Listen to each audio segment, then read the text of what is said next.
All right. Happy Thursday, everybody. Welcome into edition number 3 of BamaNews. I'm your host alongside Patrick Greenfield. We're excited for another week of college football.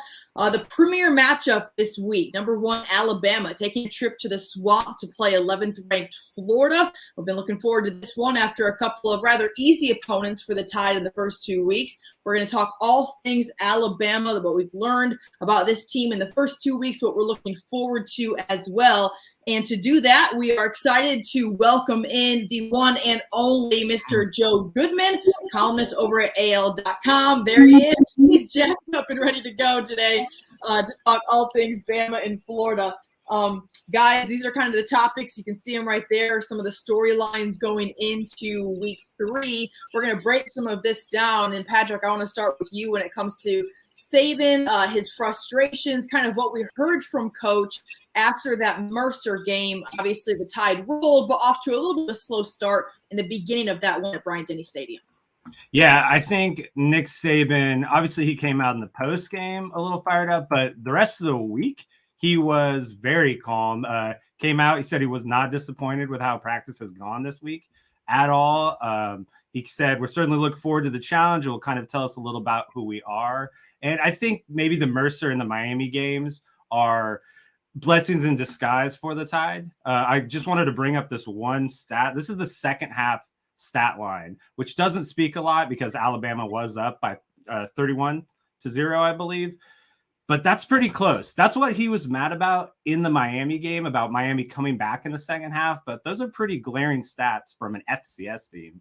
Yeah, Joe, we're used to seeing Saban use something to kind of light a fire. Obviously, the heat of a moment after the game against Mercer, he started going on some conversation kind of with himself about his dad and working for his dad and things like that. But what did you take away from Saban's initial comments after that Mercer game? First off, you know what Saban's not frustrated about? What's that? Y'all know what I'm talking about. Oh my God, yeah. We know what he's not frustrated about. No doubt. Man, Saban has been setting up this Florida game like since the beginning, since after Miami. I mean, you know, he knows that this is going to be a huge test for Bryce, and it's not going to be like anything that he's experienced in his life as a quarterback.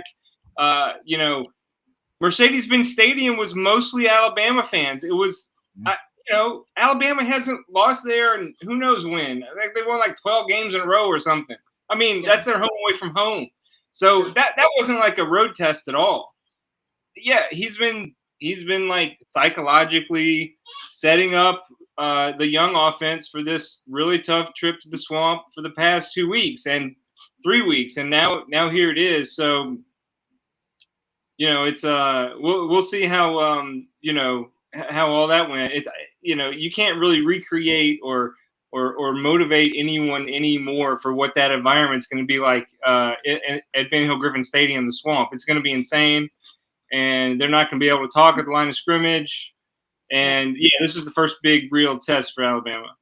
Yeah, again, a couple comments in already. Folks pretty confident about this one going into the Swamp. But I'm not saying not so fast, but let's not forget what last year's game looked like very late in the season between a Nick Saban and a Dan Mullen team, guys. I mean, I know there's different personnel. I know that there's a lot of pieces on both sides that are no longer on these programs. At the end of the day, these are both very well-coached teams. What Dan Mullen has done in Gainesville has been significant in the few years that he has been there at this point. Yeah, I see you, OG Bobby. I see you, man. Yeah, I feel you on that. But, like, look, this is not Miami, okay? And this defensive line is a lot better. Mullen recruits kind of a different type of athlete than Miami can now recruit. And it's just not going to be the same, and it's not going to be easy at all for them. What were we going to say, Patrick? Nothing. I was going to say it's not going to be that big of a challenge. I don't think Mullen has a lot of. Patrick just acting like it's going to be a blowout. I don't think that Mullen has as much pressure to win as a lot of people think because it is Alabama. I will say Florida's linebacker because it is Alabama. It is, but he's not pressured to win. He needs to win the SEC East. He needs to beat Georgia. Of course, he wants to beat Alabama. Of course, it's a big game. It's the first game in the swamp for the Tide since 2011. It's completely different than the 2020 SEC championship game. Dan Mullen is 0-10 against Nick Saban. He's 0-9 when he was at Mississippi State, and then last year's SEC championship game. Obviously, the teams change from year to year, but Saban obviously has his number, and I wouldn't be surprised to see that again Saturday. I think it's a lot to say that these games are completely different from the SEC title game from a year ago. I understand that it was a post-season game. It's the same program, same coaches, different pieces on both sides, having lost significant people. And this is the first SEC matchup, and it's a cross-division rivalry, if you will. It's a huge opportunity for both programs. So let's not discount the fact that this is a very, very, very big game early on for both of these teams, and almost what should be a top 10 matchup. Yo, I mean, look, Dan Mullen is he's legitimately a great coach, okay? If you go back and look at all of those losses that he took to Saban, like in the last 8, they've covered the spread. I mean, Dan Mullen is a great schemer. He can coach him up. He's proven himself. I mean, he's the greatest coach literally in the history of Mississippi State. I mean, that's not saying a lot in terms of, the SEC, but you have to respect this guy's just badassery because, he didn't wait.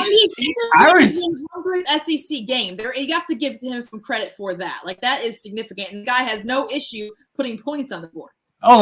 Okay. So Dan Mullen goes to Florida and he takes them to 3 New Year's Six bowls. I respect that, but that's what you're going to get at Florida. You're going to get that talent at Florida. No one's ever done that. Saban's never done that.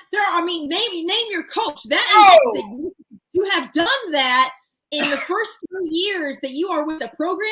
That's not what you're going to get. You're getting that. You're of course you're supposed to get that. It's just like LSU. It's just I'd like to say Georgia. You're supposed to get that talent. You're supposed to, and you're playing in the SEC East. My goodness, people. Hey, let me tell you a fun story, okay? Please do. So, I used to cover the Gators many, many moons ago for the Miami Herald. And Urban Meyer did not want to sign Tim Tebow, okay? Dan Mullen had to convince Urban Meyer that Tim Tebow was worth it to sign. You know why? Because Dan Mullen had already gotten Cam Newton to commit to Florida. He had both of those dudes on the team. I know. I remember that. Okay? So then he's not like Kirby Smart. Kirby Smart turned down all these jobs. He had to wait for the perfect opportunity at Georgia with all the resources, and he could manipulate the state government and all this. No, Dan Mullen went to Mississippi State, okay? Yeah. Urban Meyer was please, God, what are you committing career suicide? And he was take that, Urban. And he went to Mississippi State. And then he won despite Auburn stealing Cam Newton. That was the package deal for Dan Mullen. He was going to Mississippi State because he knew he could get Cam Newton to go from junior college. But then Auburn swooped in with the bag man and took him. But even then, Dan Mullen still won in Mississippi State. And he still win. Let me say something. Let me say some of this. Okay, and then he became the 3rd winningest coach, I believe, in Mississippi State. And he got him to the number 1 ranking. And he had Dak Prescott. And there was the big LSU win at Tiger Stadium, if I recall. And then what happened? They were number 1. Who'd they lose to? Alabama. All right. Bro, it's Mississippi State. It's a good point. You're saying that he's this great of a coach and he's this big of a schemer. I'm going to bring us back. Okay. Good points all around. Just saying, you're saying he's a big schemer, but then he couldn't out-scheme the GOAT. Where's that going to take? And also, this is a completely different team than last year. As is Alabama. I'll let you take it, Simone, but I think the Tide have a little bit. A lot of great points. It's very different personnel. What Dan Mullen has done, to his credit, Mississippi State has been significant. He has never won the big game against Alabama. Most people have not. You know that, especially when it comes to former citizens. Not that he is, but just throwing it out there. A lot of people have not won that game and gotten over that hump. Obviously, a huge opportunity for Dan Mullen. What he has done in Florida, we cannot discredit, has been significant as well. One thing that he is continuing to do at Florida, at least right now, is this 2-quarterback system that he has going on with the Gators, guys. And a lot of times you don't see this work for whether it's internal, whether it's on the field sort of situations. It's difficult to do, and you have to play a certain style to be able to get it done. Joe, I want to start with you because it's something that you put out today. You've been discussing a hot topic with Emory Jones and Anthony Richardson situation. How do you feel like this 2-quarterback situation could cause trouble for Alabama on Saturday? Listen, it's my opinion that Dan Mullen is going to cause problems for Alabama regardless, okay? I mean, did you see the SEC championship game? Like, no one was recruiting Kyle Trask, okay? Yeah. And he turned Kyle Trask into a great quarterback. This is true. Now, here's the thing, okay? They have – I mean, to me, they actually have a quarterback controversy of Florida, all right?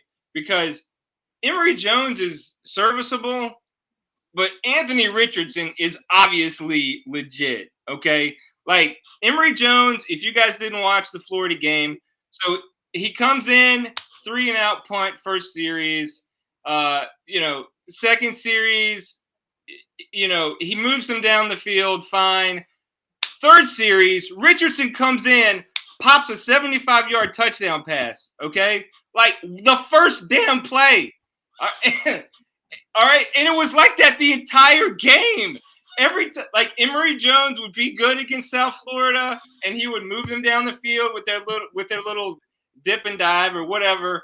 And then Anthony Richardson would come in on his series, and he would, like, hit another 75-yard touchdown, like break off a 35-yard run. I mean, this kid is really, really good, okay? And the kind of kid that you're not going to be able to keep off the field if he's not if he's not hurt, if he's not 100%, then Patrick, and Patrick, I think that you could agree with this, that this could be kind of the coming out party for one of these 2 quarterbacks in terms of, all right, an opportunity to prove yourself against a higher caliber opponent than maybe what they've seen in the first 2 weeks. I agree. It could be a coming out party, but I agree it's probably going to be Richardson. Emory Jones is a redshirt junior. He's in the position he is because he's been there, probably leadership, probably knows the playbook quite well. That's something that Anthony Richardson's not going to have right away. Anthony Richardson, though, is the prototype. I do agree. I did watch the game. They both threw nice balls. Anthony Richardson leads the team in rushing. Emory Jones is actually second in rushing, but what he broke off a 73-yard in his first game, and then he had the 80-yard run against UCF. But he did hurt his hammy. I honestly think, if I'm going to give my take on the 2-quarterback system, there is a little bit of controversy. Richardson's going to be that next step for the offense in the next 2 years. But I think this could actually hurt Florida because maybe you don't know what you want to do. Maybe you don't know the position you want to put yourself as the game script writes itself out. And let me put this out. Alabama's linebackers are Will Anderson's day-to-day, but Drew Sanders comes in for him. All right. Or Drew Sanders comes in for, I'm sorry. Drew Sanders comes in for Anderson. Oh my God. I'm all over the place right now. Yeah, Chris Braswell filled in for Will Anderson. Dallas Turner, the freshman, is coming in. The linebacker group is so deep. I think that's going to play to any running quarterback situation. Personally, I think Alabama will be just fine with either. One thing Saban had said this week is that they're not really preparing for 2 quarterbacks because they do have similar styles, in his opinion, when it comes to being skilled passers who can also run the ball. I think that for Alabama, it's just a matter of playing sound defense and keeping contained. If I can say another thing, if you do watch the game, they kind of look pound for pound like the same player, Emory and Richardson. However, Richardson is 2 inches taller, 20 pounds heavier, and man, he stiff-armed a guy right into the field on one of his runs. He's the better athlete. And I think he'll probably get a little bit more playing time on Saturday. Go ahead. Can I just put this out there? Richardson is you're going to, even regardless, whether I give you permission or not. Yes. Richardson is the Cam Newton, okay, that Mullen didn't have at Mississippi State. All right. He's going to be really good. Now, I got to tell you, Florida has been prepping for Alabama since months ago. Okay, like Dan Mullen is probably he's probably been scheming this 2-quarterback nonsense and setting them up because I just last year. Go ahead. I just cannot believe that if Richardson's 100% like on 1,000, that he is not going to be the dude because he can go out and win a damn game. Dan Mullen can win 9 games a year with Emory Jones, okay? But he can win a national title with Anthony Richardson. That's how good he is. I did want to bring up to this comment. Mullen did say Richardson's playing, so did want to give that up. Do we know he's 100%? We don't know that at all, but just wanted to throw that out there.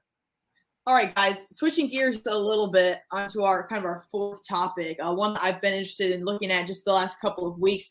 We always kind of have expectations going into the college football season, but I think it's interesting to see what things have looked like when it comes to the landscape of college football after 2 weeks. The first thing that pops out in my mind is the Pac-12. Is the Pac-12 back? It's just to see the big wins the Pac-12 has had in Oregon or Ohio State. And UCLA over LSU in the first 2 weeks. Joe, you have a crazy look on your face. I'm not sure if that's permanent or if you think I'm crazy. You want to know what's back? Lord, yes, please. I can tell you what's back. What's that? UCLA, man, they look really good. They look really, really good. I like them, man. Yeah, UCLA looks nice. Oregon is obviously they have athletes. I mean, they beat Ohio State. Yeah, I mean, they have. I didn't think they could compete on the line with Ohio State, and they were great. And they have speed on the edges. Oregon is a great team. It's just it seems like it's just a 2-horse race, but yeah. Pac-12 is definitely going to weigh into some things. There's always that SEC fatigue, when it comes to – but, I mean, we're getting ahead of ourselves here. I mean, but, yeah, college football landscape, I mean, really you just got the same teams. It's just the same teams over and over again. It is. Oregon's always one of those teams, though. I mean, I full disclosure, my family's big Duck fans. I thought the Ducks win was amazing. They've been practicing 5 years to get back to Ohio State and beat them on the line because they got manhandled in the college football championship. But no, the Pac-12 is not back because all the other teams got beat. UW got handled by Michigan. Utah lost. Cal lost. Colorado had to knock Texas A&M's quarterback out to even compete in that game. So if you're going to get Oregon getting all that love for Ohio State, and then you come the end of the year and you're trying to get your playoff rankings and they just beat a bunch of bad Pac-12 teams. Just because Oregon's good doesn't make Oregon State good. Sure. No, I agree. And I think that's in any sort of conference. I mean, any conference, you have teams that are more top heavy, top heavy conferences and teams towards the tail end that don't really do a whole lot. You see in the SEC, even now there's greater amount of teams in some conferences like the SEC, like the Big Ten, who are more competitive, getting an opportunity to be in the college football playoff.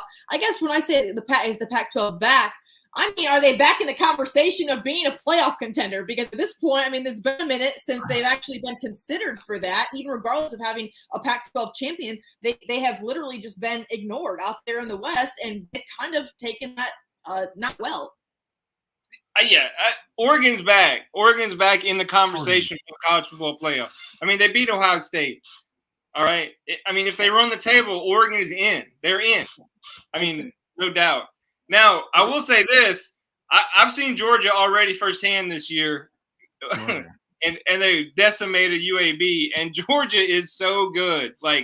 For me, Georgia's the best team in the country right now out of the break. Do you think they should be ranked number 1 right now?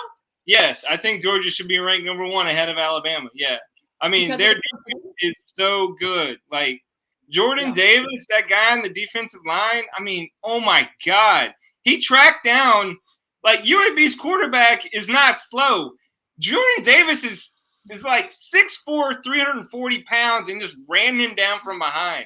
I mean, they are so good. Yeah, Georgia, to me, right now, looks like the best team in the country. And then you can go from there. If I may, I would think Georgia is legit because I think blanking UAB was a surprise to a lot of people around here. Kirby's going to throw everything at the wall. He wants to get over that hump so bad. All Alabama fans know that. Oklahoma, they're going to win the Big 12.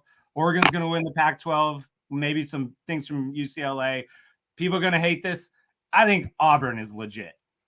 We'll see this Saturday. I think Brian Harsin, Bo Nix, Tank Bigsby, the linebacking core. I think I'm so excited for the Iron Bowl this year because I think Auburn's going to come out and win at Penn State and have quite a run.